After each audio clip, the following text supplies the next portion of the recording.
लेकिन ऐसी शहर शहर बहुत सी कहानियां हैं। जयपुर की तस्वीर देखिए जरा। जयपुर में बाइक पर देख रहे हैं, बाइक जो चला रहा है वो प्रेमी है, जो पीछे महिला लेकर बैठी है वो पति की बॉडी और शरीर और शव के टुकड़े हैं जो बोरे में लेकर बैठी है। ये देख रहे हैं, मार्केट से निकल रहा है, आगे प्रेमी गाड़ी चला रहा है, पीछे पत्नी साड़ी में बैठी है और बीच में जो बोरा ले रखा है ये पति का शव है जिसे ठिकाने लगाने के लिए निकली है। ये खबर मेरठ से है, दिल दहला देने वाली। अब आपको दिखाता हूं कि प्रेमी और जो प्रेमिका है दोनों को पुलिस ने पकड़ लिया।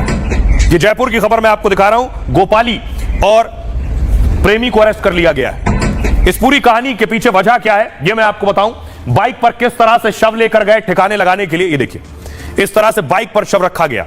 जयपुर में मेरठ जैसा दिल दहला देने वाला मर्डर हुआ।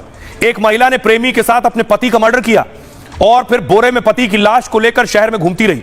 मर्डर का खुलासा तब हुआ जब पुलिस को एक अधजली लाश मिली।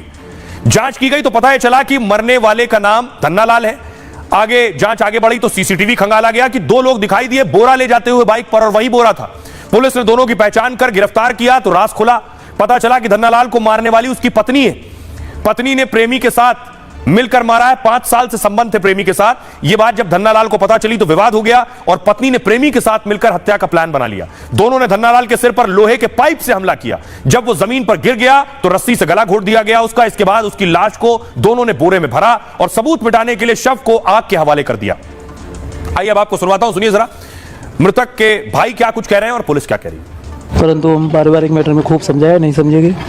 परंतु अभी जो ये मैटर हुआ है, इनसे 1.5 महीने पहले करीबन इनका एक्सीडेंट हो गया था तो उनके पैर में फ्रैक्चर हो गए थे तो वो इतना चल नहीं पाते थे। उनको खाना वगैरह की भी दिक्कत करते थे तो हम देते थे तो हमारे को कुछ गाली गलौज करते थे, पीछे थे, वो सामने नहीं आती थी। और इसमें मुझे पुलिस ने कार्रवाई तो करी है परंतु मेरे को उचित नहीं लग रही है इनकी कार्रवाई। इसमें और भी सस्पेक्ट हो सकते हैं। रूम में इन पति पत्नी का झगड़ा हुआ, फिर इसने दीनदयाल ने तथा इसकी पत्नी गोपी देवी ने दोनों ने मिलके इसके सिर पे पाइप मारे जिससे बेहोश हो गया और बेहोश होने के बाद में इसका गला दबा दिया जिससे इसकी डेथ हो गई। लेकिन सवाल यह है कि कहीं से खबर आ रही है पत्नी ने पति की हत्या कर दी और कहीं से खबर आ रही है कि पति ने खुद आत्महत्या कर ली।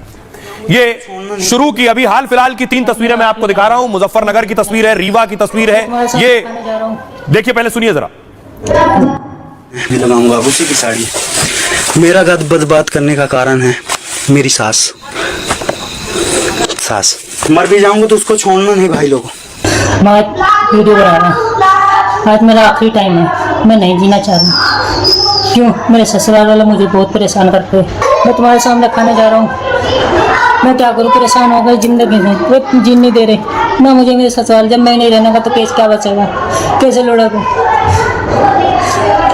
10 लाख रुपए मांगने का इल्जाम और बाकी कुछ छोटी मोटी धाराएं, मारपीट।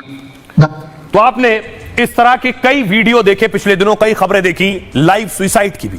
लेकिन ये हालात पैदा कैसे होते हैं, यहां तक स्थिति कैसे पहुंचती है, उससे पहले संभालने की जरूरत है। अब इसके लिए क्या किया जाना चाहिए, सवाल यह है, और ऐसा हो क्यों रहा है। शादी सभ्य समाज के सबसे अहम संस्कारों में से एक है और पति पत्नी का रिश्ता सबसे पवित्र रिश्ता माना जाता है। कई बार पति पत्नी के रिश्ते में खटास और दूरी बन जाती है।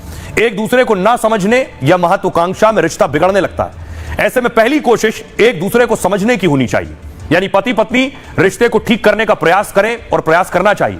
लेकिन फिर भी उसके बावजूद भी अगर मतभेद और मनभेद दूर ना हो पा रहे हो, यानी रिश्ता ठीक ना हो पा रहा हो, तो अगला कदम उठाना चाहिए। पति पत्नी को सही तरीके से रिश्ते से निकलने की कोशिश करनी चाहिए, यानी एक दूसरे से अच्छे तरीके से अलग होने की अपनी प्रक्रिया अपनानी चाहिए। पढ़े लिखे लोगों में दूरी बढ़ने पर तलाक की प्रक्रिया आम है। तलाक के बाद पति पत्नी रिश्तों से अलग होकर आगे बढ़ जाते हैं। लेकिन गांव में अक्सर, कस्बों में, छोटे शहरों में तलाक को लेकर अभी बहुत सी भ्रांतियां हैं। समाज में बहुत से लोग तलाक को अभिशाप और पाप समझते हैं और इस नजर से ही देखते हैं। अगर तलाक का फैसला महिलाएं लेती हैं तब तो इसे पाप ही मान लेते हैं। तो क्या समाज के दबाव में अलग ना हो पाने के चलते कई बार बड़े अपराध हो जाते हैं? यह भी इन खबरों से